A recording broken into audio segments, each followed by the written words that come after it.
Hello students, आज की video में बात करने वाले हैं RSCRT उदयपुर द्वारा मॉडल पेपर जो जारी किए गए हैं कक्षा 8 के लिए। सबसे पहले वीडियो में हम यहाँ विषय विज्ञान का जो मॉडल पेपर है उसको सॉल्व करके बताएंगे। जो विद्यार्थी वीडियो को देख रहे हैं वो अन्य विद्यार्थियों को भी ये वीडियो ज़रूर शेयर करें जिससे कि वो भी इसका लाभ ले सकें। तो चलिए शुरुआत करते हैं। सबसे पहले बात करेंगे कि जो अवधि रहेगी पेपर की वो रहेगी यहाँ 2.5 घंटे की और पूर्णांक यहाँ रहने वाला है मैक्सिमम 80 मार्क्स। सबसे पहले ऑब्जेक्टिव क्वेश्चन की बात करेंगे। ईंधन के अपूर्ण दहन से कौन सी विषैली गैस बनती है? तो यहाँ पर जो विषैली गैस है वो यहाँ आ जाएगी कार्बन मोनोऑक्साइड। उसके बाद में बात करेंगे घरों में कौन सा द्रव ईंधन काम आता है?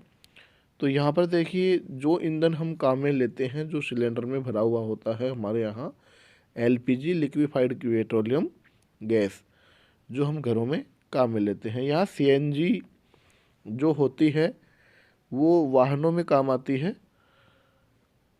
उसके बाद में आप वनोन्मूलन को रोकने के लिए कौन सा सुझाव देंगे? तो वनोन्मूलन को रोकने के लिए जिस कार्य से जो वृक्ष है उनकी कम से कम खपत हो वो यहाँ सुझाव हम देंगे। यहाँ पर जो हमारे पास ऑप्शन है कागज़ का पुनः उपयोग, कागज़ का पुनः चक्रण, कागज़ की बचत करना, तो ये सारे के सारे ही जो उपाय हैं सुझाव हैं वो हम दे सकते हैं। तो इसके लिए जो उत्तर है यहाँ उपयुक्त सभी आ जाएगा। उसके बाद में बात करेंगे आवर्ती का मात्रक क्या होता है? तो आवर्ती का मात्रक यहाँ हर्ट्ज होता है। हर्ट्ज जो है आवर्ती का मात्रक हो जाएगा कंपन प्रति सेकंड जो होगी आवर्ती। उसके बाद में आवासीय क्षेत्रों में ध्वनि प्रदूषण कम करने हेतु आप अपने मित्र को निम्न में से क्या सुझाव देने वाले हैं? ध्वनि प्रदूषण कम करने की बात यहाँ पे है तो सबसे पहले ऑप्शन को देखेंगे। ऑप्शन बिल्कुल साधारण दिए गए हैं।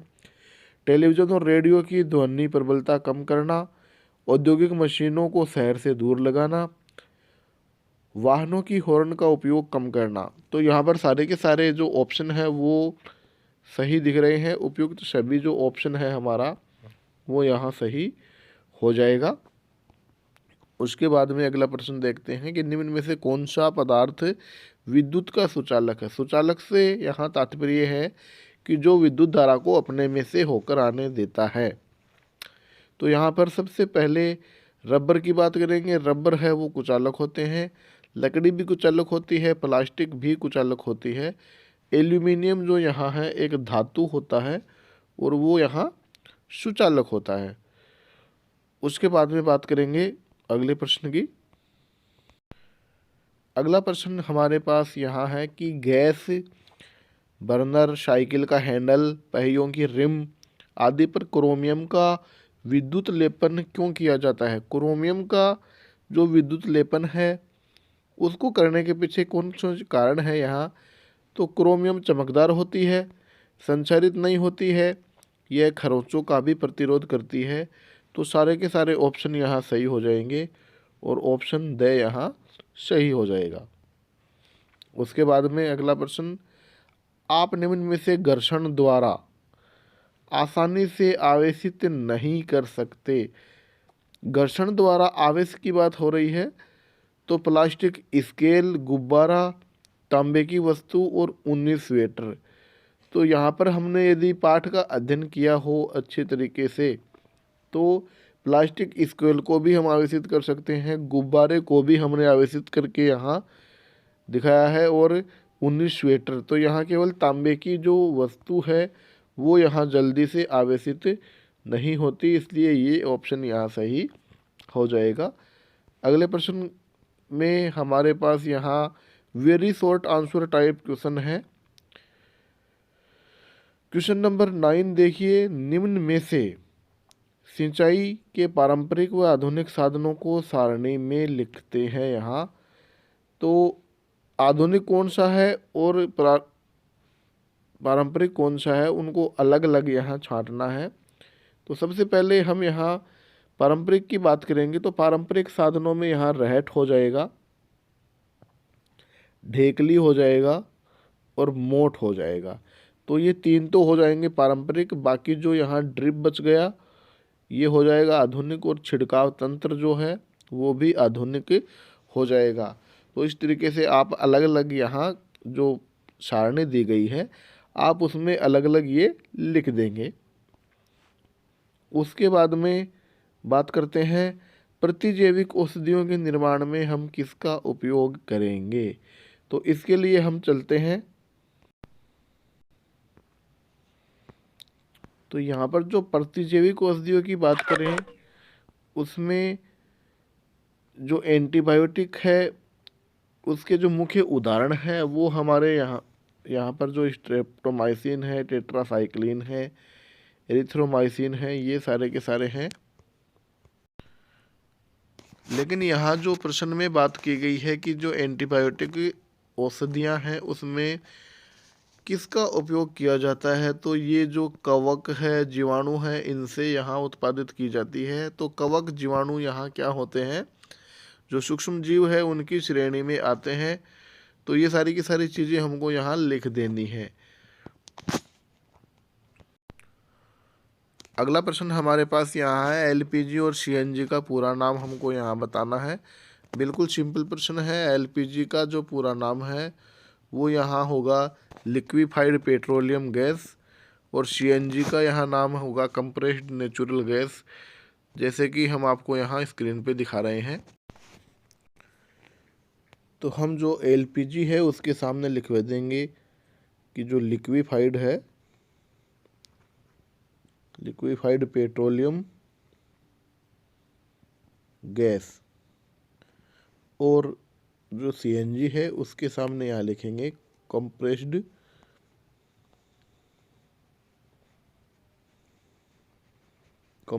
Natural gas. तो इनके पूरे नाम हमको यहाँ दोनों को बता देने हैं। अगला प्रश्न यहाँ है खिलाड़ी कीलदार जूते स्पाइक्स का उपयोग यहाँ क्यों करते हैं। तो विद्यार्थियों ये जो प्रश्न है वो हमारा घर्षण वाले पाठ में से आया हुआ है।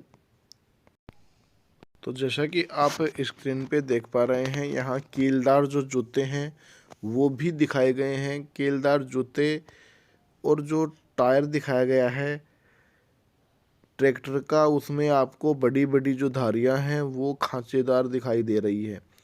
तो इनसे क्या किया जाता है कि जो घर्षण की मात्रा है वो बढ़ा दी जाती है।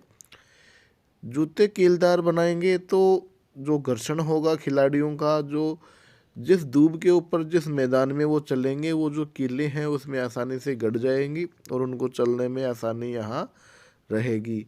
वैसे ही जो टायर की बात है उसकी बात हम आपको बताते हैं कि जो टायर है यदि उसमें हम खांचेदार उसको यदि नहीं बनाएंगे उसकी तली को, तो उसको मिट्टी में चलना बहुत ही ज़्यादा मुश्किल हो जाएगा। इसलिए बड़ी बड़ी जो खांचेदार धारियां हैं वो यहाँ इसमें बनाई जाती है। तो इसका आंसर आप ये लिख सकेंगे। अगला प्रश्न आप यहाँ देख पा रहे हैं स्क्रीन पे, मिलान कीजिए। हमको दो कॉलम दे रखे हैं, एक तरफ ए ब स द दे रखा है और दूसरी तरफ यहाँ 1 2 3 4 दे रखा है। तो यहाँ पर हमको मिलान करना है कौन किससे संबंधित है। तो सबसे पहले हम जो चारों ऑप्शन है उनको पढ़ेंगे आराम से, दोनों तरफ के चारों ऑप्शन बिल्कुल आराम से पढ़ेंगे और जिसका जिससे संबंध यहाँ है वो लिखेंगे। तो सबसे पहले जो थ्रेशिंग की प्रोसेस है पाठ नंबर 1 में हमने पढ़ी है कि अनाज के दानों को भूसे से अलग करने की जो प्रक्रिया है उसको हम थ्रेशिंग कहते हैं। तो हम यहाँ इसको इससे मिला देंगे। उसके बाद में जो रासायनिक उर्वरक है उसकी बात करते हैं। तो रासायनिक उर्वरक में यहाँ हम यूरिया और सुपर फास्फेट को रख सकते हैं। कार्बनिक जो खाद है हमारी पशु अपशिष्ट, गोबर, पादप के अवशेष, वो कार्बनिक खाद होती है।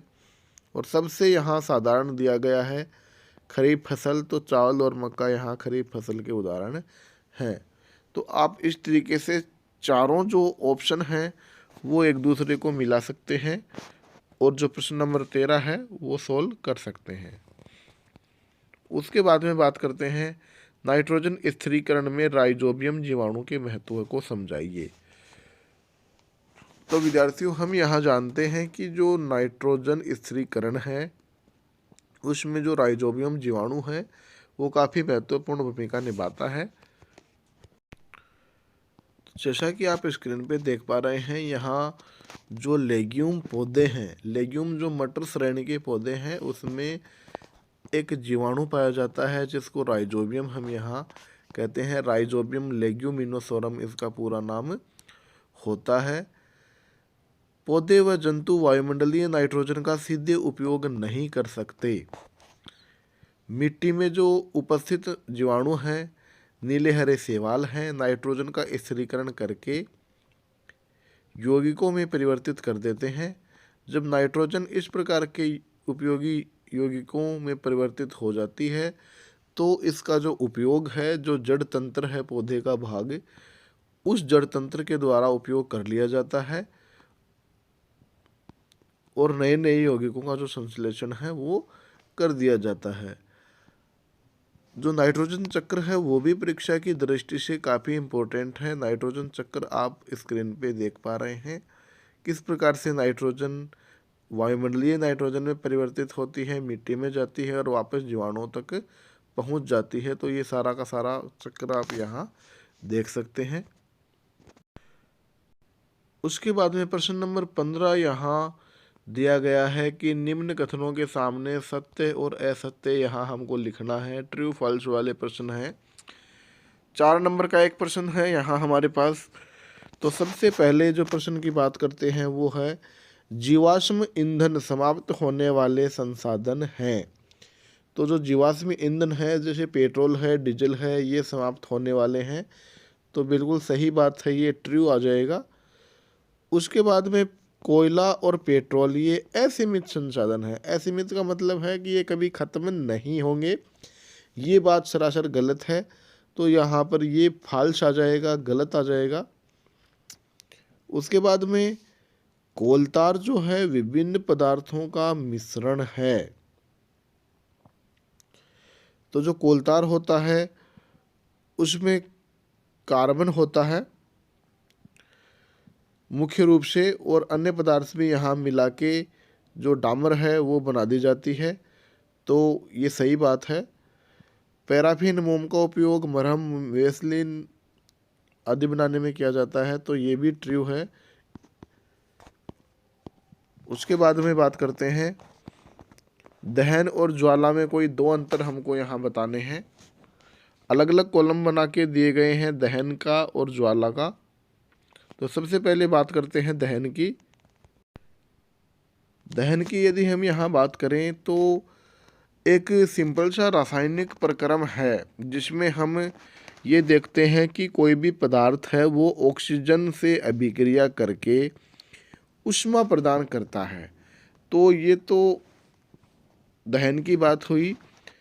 दूसरा पॉइंट यदि हम यहाँ बनाना चाहें तो दूसरा पॉइंट ये हो सकता है कि वे पदार्थ जो जल सकते हैं उनको हम दाह्य पदार्थ कहते हैं और जो पदार्थ जल नहीं सकते वो अदाह्य पदार्थ यहाँ कहलाते हैं।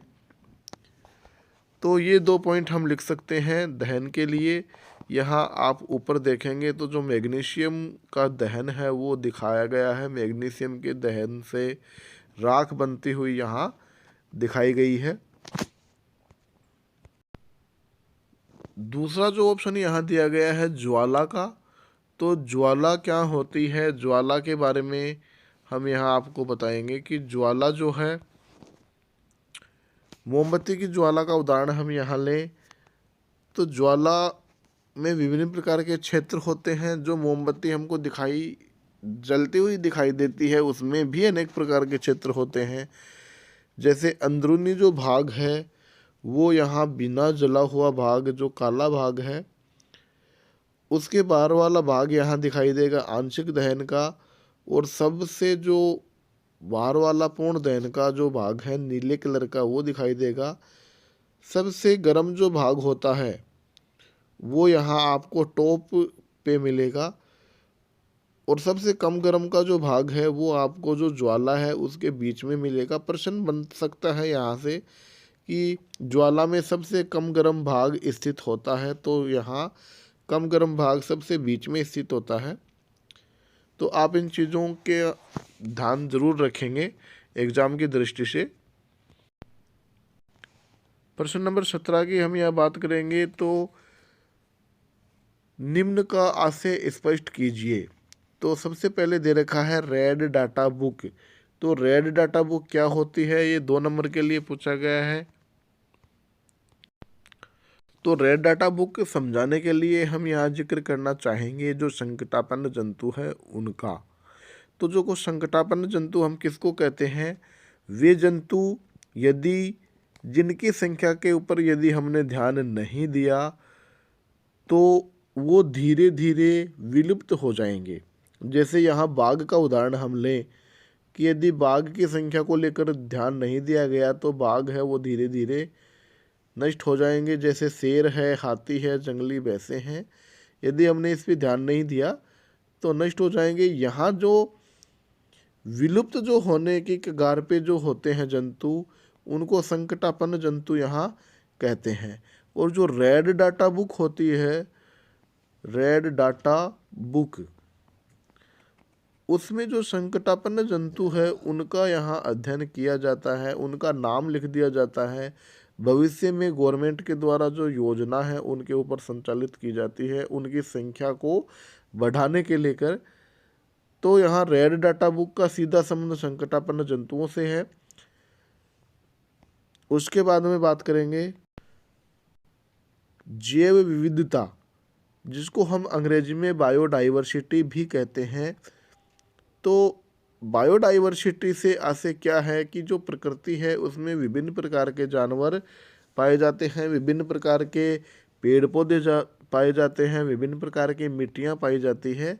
ये सारी की सारी जो विविधताएं हैं ये जीवन के लिए आवश्यक हैं, और इन्हीं को जो जैव विविधता है उसमें यहाँ हम काउंट कर सकते हैं। तो एक परिभाषा के रूप में लिख सकते हैं हम कि विभिन्न प्रकार की जो विशेषताएं हैं जो जीवन जीने के लिए जरूरी है वो जैव विविधता के अंतर्गत आती है। प्रकृति में विद्यमान अनेक प्रकार की वस्तुएं, वन, पहाड़, पक्षी, ये सारी की सारी विविधता जो होती है जैव विविधता के अंतर्गत आती है।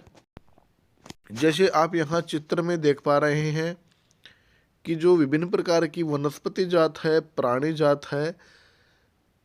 वनस्पति जात में हमारा आशय है विभिन्न प्रकार के जो पेड़ पौधे हैं उनके बारे में, प्राणी जात में जो विभिन्न प्रकार के जंतु हैं उनके बारे में।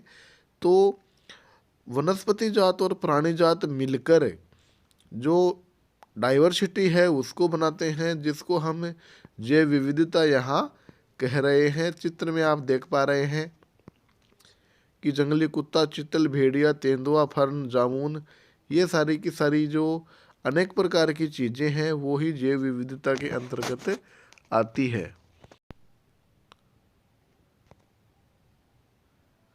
अगला प्रश्न यहाँ है, रिक्त स्थानों की पूर्ति उचित शब्दों के द्वारा कीजिए। तो यहाँ आपको कुछ शब्द दे रखे हैं, उनमें से जो शब्द आपको सही लगता है, जो सही है, वो यहाँ आपको चुनकर लिखना है। सबसे पहले बात आती है कि अमीबा खालिस्तान द्वारा जनन करता है। तो आप जो ऊपर लिखे शब्द हैं उसमें देखेंगे तो आपने जो जनन का पाठ है वो पढ़ा है, तो उसमें अलैंगिक जनन की बात आई है। अलैंगिक जनन में जो मुख्य रूप से उदाहरण दिया गया है अमीबा का, उसमें पाया जाता है द्विविखंडन। तो यहाँ हमको जो खालिस्तान है उसमें लिख देना है द्विविखंडन। उसके बाद में बात आती है अंडाणु और शुक्राणु का जो संलयन है उसको हम क्या बोलेंगे। अंडाणु और शुक्राणु का जो संलयन होता है, मिलाप होता है, उस प्रोसेस को हम बोलेंगे यहाँ निषेचन, फर्टिलाइजेशन इसको अंग्रेजी में कह सकते हैं। उसके बाद में से का जो यहाँ ऑप्शन है, से का जो पॉइंट है उसमें मनुष्य, गाय और कुत्ते जो जो जंतु शिशु को जन्म देते हैं उन जंतुओं को हम क्या कहते हैं, तो हम यह जानते हैं कि जो अंडे देते हैं उनको तो हम अंडज कहते हैं, लेकिन जो बच्चों को जन्म देते हैं उनको हम यहाँ जरायुज जंतु कहते हैं। जरायुज को अंग्रेजी में यहाँ विविपेरस कहा जाता है। सबसे लास्ट में दे रखा है मुकुलन के द्वारा जनन किसमें होता है। तो आपने जो अलैंगिक जनन वाला पाठ पढ़ा है उसमें आपने यदि देखा हो तो जो हाइड्रा है उसमें इस प्रकार की जो संरचना है वो निकल आती है और वो धीरे धीरे अनुकूल परिस्थिति में अलग होके एक नए हाइड्रा का निर्माण कर लेती है। हाइड्रा जिसके ऊपर स्पर्शक भी पाए जाते हैं, स्पर्शक के माध्यम से वो अनेक जंतुओं, बिल्कुल छोटे जंतुओं का शिकार करता है और अपना जो जीवन यापन है वो करता है। तो यहाँ पर जो खालिस्तान है उसमें आपको मुकुलन के द्वारा जनन किस में आ जाएगा, हाइड्रा में यहाँ आ जाएगा। तो हाइड्रा में हम यहाँ कर देंगे। अगला जो हमारा प्रश्न है, दाब तथा बल में संबंध को सूत्र द्वारा समझाइए।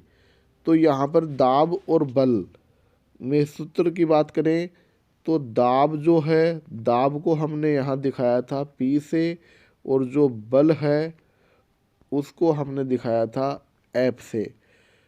तो जो बल वाला पार्ट है उसमें हमने एक फॉर्मूला पढ़ा था कि प्रति एकांक क्षेत्रफल पर लगने वाले बल को हम क्या कहेंगे, दाब कहेंगे।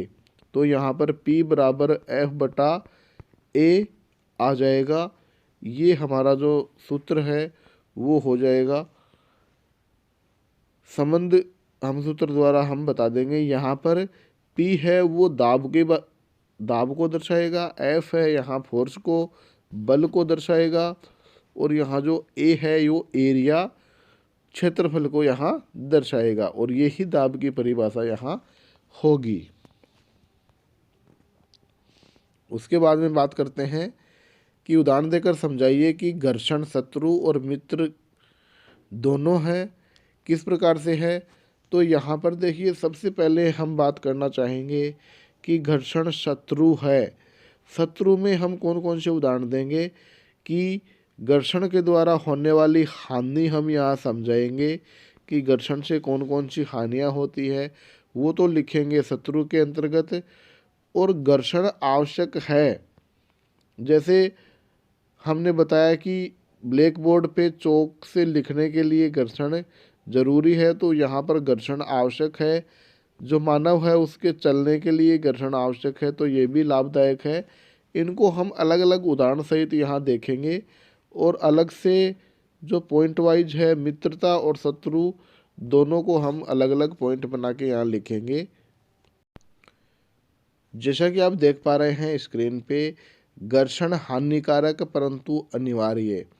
तो इन सारे के सारे उदाहरणों में घर्षण है वो हानिकारक है। जैसे हम यदि कोई बक्सा सरकाते हैं तो घर्षण होता है, उस बक्से के ऊपर खरोंच आती है जो कि हानिकारक होती है। तो यहाँ पर जो घर्षण का कार्य है वो यहाँ हानिकारक होगा। उसके बाद में घर्षण के कारण दीवार में कील गड़ जाती है। यहाँ पर भी यदि घर्षण नहीं होगा तो दीवार पे कील फिसल जाएगी। उसके बाद में बात करेंगे जो कि हमने पहले प्रश्न में भी बात करी है, जो खिलाड़ियों के जो जूते हैं उन पे बड़ी बड़ी कील लगी होती है, वो चलने में सहायता करती है। साथ ही यदि जो जूते हैं उनकी जो निचली सतह यदि घिस जाती है तो हमको चलने में असुविधा रहती है। उसके बाद में बात करेंगे कि जो माचिस है उसकी जो सतह है उसके ऊपर घर्षण नहीं होगा, तो जो तिल्ली है वो नहीं जल पाएगी।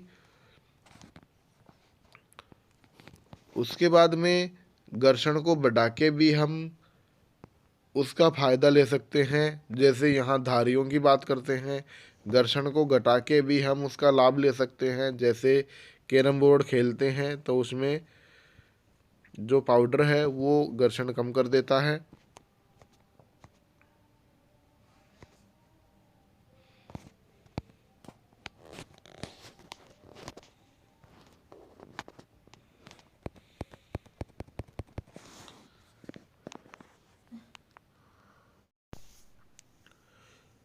अगला प्रश्न यहाँ पर है, निम्नलिखित की व्याख्या कीजिए। तो व्याख्या में सबसे पहला बताया है सुचालक पदार्थ और दूसरा है विद्युत धारा का रासायनिक प्रभाव। तो चलिए देखते हैं। सुचालक क्या होते हैं? तो सुचालक हम उन पदार्थों को कहते हैं जिनमें विद्युत धारा आराम से प्रवाहित होती है, या फिर वे पदार्थ जो विद्युत धारा को अपने में से होकर जाने देते हैं उनको हम सुचालक कहते हैं। चित्र में आप देख पा रहे हैं कि यहाँ पर एक बल्ब लगा हुआ है, सेल लगा हुआ है, एक और एक पेचकस है। पेचकस का जो आगे वाला हिस्सा है वो एक धातु का बना हुआ है। धातु सुचालक होते हैं, आप सभी जानते हैं। सबसे पहले जो तार जुड़े हुए हैं वो धातु पे जुड़े हुए हैं, तो जो बल्ब है वो जल रहा है, तो जो धातु है वो सुचालक हो गया। आप समझ गए इस बात को। उसके बाद में दूसरे में चित्र में जो तार हैं वो प्लास्टिक पे जुड़े हुए हैं और जो बल्ब है वो बंद है, तो यहाँ पर जो धातु है वो सुचालक यहाँ होगा। उसके बाद में रासायनिक प्रभाव की बात करेंगे। तो विद्युत धारा का जो रासायनिक प्रभाव है,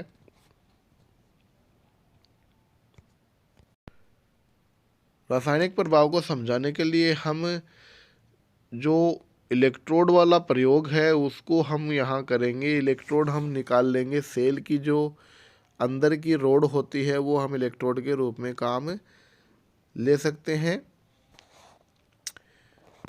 उसके बाद में जो इलेक्ट्रोड है उनको बैटरी से हम यहाँ जोड़ेंगे।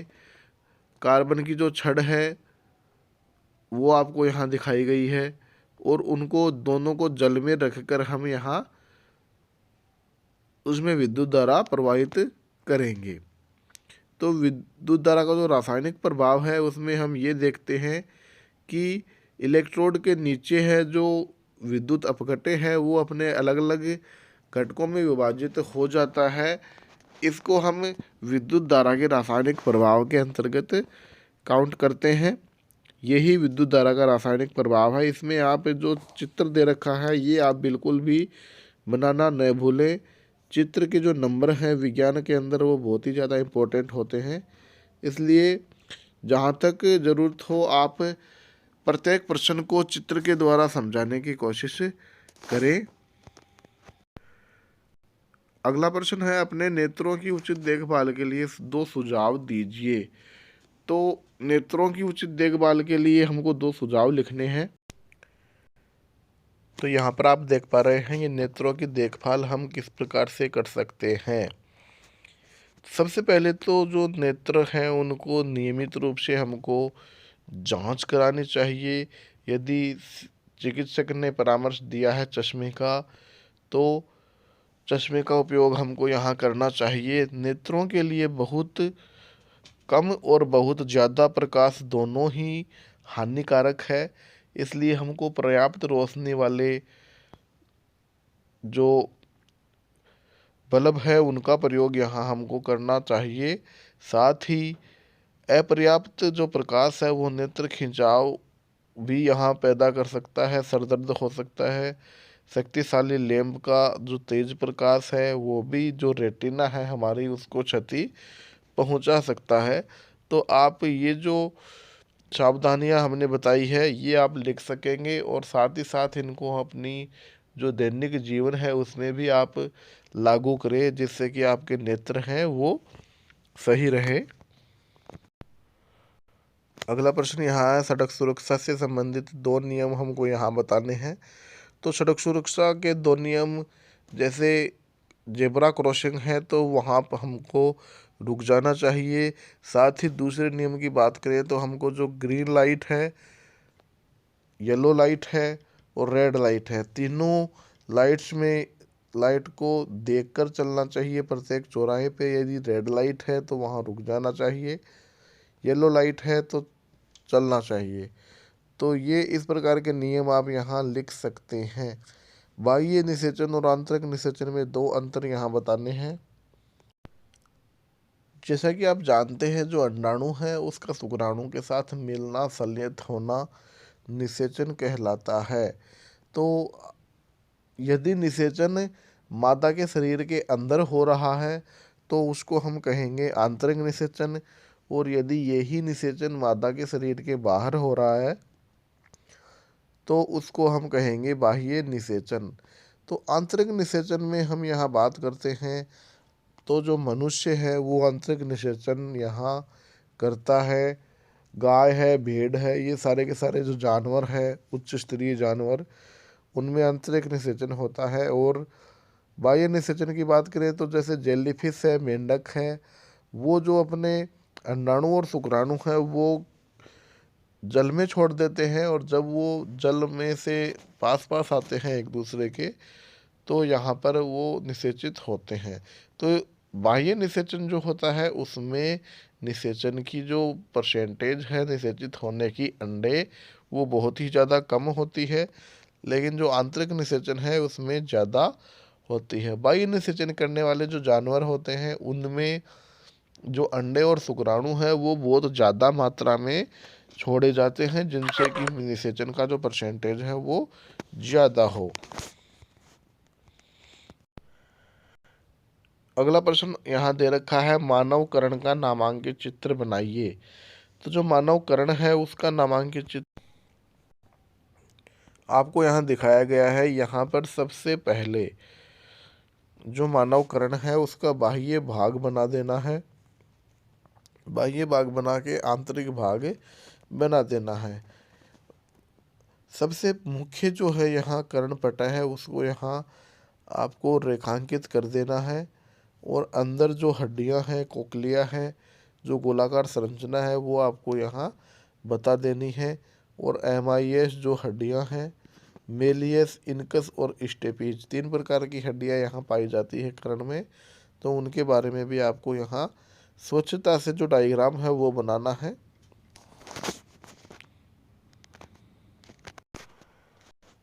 अगला प्रश्न है, वाहन चलाते समय किन किन बातों का ध्यान रखना चाहिए। तो इसमें आपको थोड़ा बड़ा प्रश्न करना है। वाहन चलाते समय मोबाइल फ़ोन पे बात नहीं करनी चाहिए। वाहन चलाते समय जो बैक मिरर है उसका उपयोग ज़रूर करना चाहिए। वाहन चलाते समय साथ बैठी सवारी जो है उससे भी बात नहीं करनी चाहिए। और इसी तरीके की जो सारी की सारी सावधानियां हैं उनको हम यहाँ फॉलो कर सकते हैं। उसके बाद वाला प्रश्न है, अलैंगिक जनन की किसी एक विधि का वर्णन हमको यहाँ करना है। जैसा कि आप चित्र में देख रहे हैं, अलैंगिक जनन की एक विधि का यहाँ जो अमीबा में द्विखंडन है, हमने आपको पहले भी बताया है कि जो अमीबा है वो एक एकोशिकीय जीव है। एकोशिकीय कहें या एकोशिकीय कहें, यहाँ पर इसमें एक कोशिका के द्वारा पूरी जो लाइफ है वो यहाँ पूरी की जाती है। इसमें एक केंद्रक पाया जाता है जो धीरे धीरे विभाजित होता है, उसके बाद में खांच बनती है और वो खांच धीरे धीरे गहरी होती जाती है और दो संततियों का निर्माण यहाँ हो जाता है। इसे हम द्विविखंडन कहते हैं। ये जो डायग्राम है ये काफ़ी इम्पोर्टेंट है, इसको आप ज़रूर बनाएं परीक्षा की दृष्टि से। अगला प्रश्न है, ध्वनि प्रदूषण को नियंत्रित रखने के दो उपाय बताइए। तो सबसे पहला उपाय है ध्वनि प्रदूषण को नियंत्रित रखने का, वृक्षारोपण ज़्यादा कीजिए। दूसरा है, सड़क पर चलते समय जो सड़क के ऊपर गाइडलाइंस दी होती है कि कहाँ पर हॉर्न बजाना है, कहाँ पर नहीं बजाना है, तो उसको फॉलो करके भी हम ध्वनि प्रदूषण है उसको कम कर सकते हैं। एक जो शैवाल आता है लाइकेन, उसका प्रयोग हम यहाँ ध्वनि प्रदूषण के संकेत के रूप में भी कर सकते हैं। अगला प्रश्न, संतुलित आहार क्या होता है। संतुलित आहार में आवश्यक पोषक पदार्थों का क्या महत्व है। तो संतुलित आहार हम उस आहार को कहते हैं जो सारे पोषक तत्वों से युक्त होता है, जो हमारे कार्बोहाइड्रेट, प्रोटीन, खनिज लवण, वसा, ये सारे के सारे जो पोषक तत्व हैं उसमें उपस्थित होते हैं। अगला प्रश्न यह है, बल किसी वस्तु की आकृति में परिवर्तन कर सकता है? उदाहरण देकर यहाँ समझाना है। जो सारणी दे रखी है हमारी 8.2 में, उसमें हमको ये बताया गया है कि बल है वो किसी वस्तु की आकृति में यहाँ परिवर्तन कर सकता है। जैसे स्थिति दे रखी है, एक प्लेट में गुथा हुआ आटा, बल लगाने पे वो नीचे और ऊपर आ जाता है। तो यहाँ पर जो स्थिति है उसमें यहाँ परिवर्तन हो रहा है, आकृति भी बदल रही है। उसके बाद में साइकिल की जो गद्दी है उसकी बात करें, एक हुक के ऊपर लगी हुई जो रबर है उसको हम खींच के उसकी स्थिति बदल सकते हैं। अगला प्रश्न है, मनुष्य के शरीर में अंतःस्रावी ग्रंथियों का नाम लिखकर उनकी स्थिति यहाँ बताएं। तो यहाँ पर आप देख पा रहे हैं कि जो चित्र दे रखा है 7.5 का, उसमें सबसे ऊपर की तरफ पीयूष ग्रंथि दिखा रखी है, जिसकी स्थिति मस्तिष्क के पास में होती है। यहाँ गले में थायराइड ग्रंथि होती है। उसके बाद में जो हमारा कमर है उसके थोड़ा सा ऊपर हमको एड्रिनल ग्रंथि, अग्नाशय यहाँ मिलती है। उसके बाद में स्त्रियों में यहाँ अंडाशय होता है और जो पुरुष है उसमें वृषण यहाँ पाया जाता है। तो ये जो डायग्राम है ये आप जरूर बनाएं एग्जाम में, मनुष्य की जो अंतःस्रावी ग्रंथियां हैं उनकी जो स्थिति है दिखाने के लिए। अगला प्रश्न है, बर्तन द्रव बर्तन की दीवारों पर दबाव डालता है, इसको चित्र द्वारा समझाना है। तो यहाँ पर हम इसको चित्र द्वारा इस तरीके से समझा सकते हैं। 8.16 का चित्र दिया हुआ है। एक बोतल लेते हैं, उसमें चारों तरफ छेद निकाल देते हैं, उसको पानी से भर देते हैं। फिर जो छेद निकला हुआ होता है उसमें जो पानी है वो चारों तरफ गिरता है और समान दूरी पर यहाँ गिरता है। तो इससे हम ये कह सकते हैं कि द्रव के द्वारा दीवारों पर जो समान गहराई है उस पर दबाव डाला जाता है और वो दबाव समान यहाँ होता है। अगला प्रश्न आप यहाँ देख पा रहे हैं, तड़ित चालक का चित्र बनाकर समझाइए, यह किस प्रकार से भवनों को तड़ित के प्रभाव से बचाने में सहायक होता है। इस प्रश्न का उत्तर हम इस प्रकार से लिखेंगे और चित्र भी हम आपको बता रहे हैं। जैसा कि आप देख पा रहे हैं, तड़ित चालक एक ऐसी युक्ति है जिसका उपयोग जो भवन है हमारी उसको तड़ित के प्रभाव से बचाने के लिए किया जाता है। किसी भवन का निर्माण करते समय उसकी जो दीवारें हैं उनके अंदर धातु की एक लंबी छड़ दे दी जाती है, स्थापित कर दी जाती है। इस छड़ का एक सिरा वायु में खुला छोड़ दिया जाता है, दूसरे सिरे को जमीन में काफ़ी गहराई तक यहाँ दबा देते हैं। धातु की छड़ विद्युत आवेश के जमीन तक पहुँचने के लिए एक सरल पथ है वो प्रदान कर देती है। भवन निर्माण में उपयोग होने वाले धातु के स्तंभ, विद्युत तार, जल पाइप भी कुछ सीमा तक हमारा जो बचाव है वो करते हैं, पर तड़ित झंझा के समय हमको इनको स्पर्श नहीं करना चाहिए। तो आप जो ये डायग्राम दे रखा है ये आप जरूर बनाएं इस प्रश्न में, यदि ये प्रश्न आता है तो। अगला प्रश्न है, परावर्तन कितने प्रकार का होता है, चित्र बनाकर समझाइए। तो यहाँ पर जो प्रश्न दिया गया है उसका उत्तर यहाँ पर ये रहने वाला है कि परावर्तन जो है वो 2 प्रकार का यहाँ होता है। एक तो नियमित परावर्तन होता है जिसमें जो सतह है वो बिल्कुल चिकनी होती है, प्रकाश की किरण सीधी आती है और वापस परावर्तित हो जाती है, ये सीधी आकर वापस परावर्तित हो जाती है एक दूसरे के समानांतर, उसको हम कहते हैं नियमित परावर्तन। दूसरा यहाँ होता है अनियमित परावर्तन या फिर विसरित परावर्तन। विसरित परावर्तन में जो किरणें हैं वो टेढ़ी मेढ़ी गुजरती है, जैसा कि आप इस चित्र में देख पा रहे हैं। अनियमित पृष्ठ होता है, इससे होने वाला जो परावर्तन है वो विसरित परावर्तन होता है। अगला प्रश्न यहाँ दे रखा है, उचित चित्र बनाकर स्पष्ट करें कि आवेश, समान आवेश एक दूसरे को प्रतिकर्षित यहाँ करते हैं।